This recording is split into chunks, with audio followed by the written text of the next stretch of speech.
Regarde ce reportage très intéressant qu'a tourné Julien Richard pour cette première retrouvaille face à face entre le papa et le fils. Reportage donc de Julien avec Kevin Morand. Vitoria-Gasteiz, au Pays Basque espagnol. Enzo Zidane a posé ses valises ici cet été pour jouer au Deportivo Alavés. À 22 ans, l'aîné des 4 fils de Zinedine Zidane a donc quitté le Real Madrid, où il a gravi tous les échelons depuis ses 8 ans. Enzo Zidane avait été lancé en équipe première en novembre 2016, avec son père comme entraîneur. Aujourd'hui, le Real se déplace au Pays Basque. Zinedine et Enzo vont donc être adversaires pour la première fois de leur vie. Es un partido muy especial, es jugar contra mi equipo de mi vida, desde pequeño. Y nada, va a ser algo raro un poco, pero si en este partido, solo en este, le quitamos algún punto. Como ejemplo siempre he tenido a mi padre porque era un gran futbolista y siempre me fijaba en él.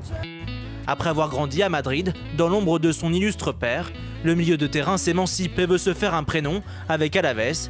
Zinedine Zidane, lui, ne verse pas dans le sentimentalisme avant cette confrontation particulière. Je ne vais pas jouer contre mon fils, parce que si c'est comme ça, oui, je serai là à te parler avec plus d'émotion, plus de trucs. Je suis attentif à l'évolution de sa carrière, mais quand je parle avec lui, en fait, je parle comme un papa, en fait.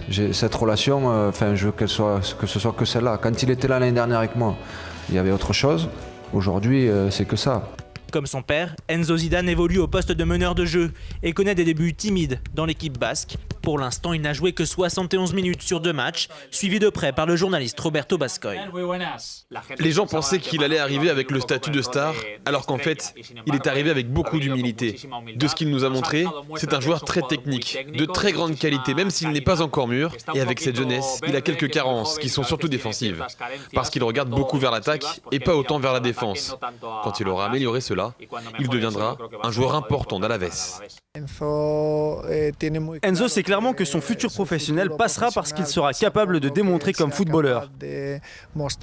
Zinedine a 2 facettes, celle de père et celle d'entraîneur.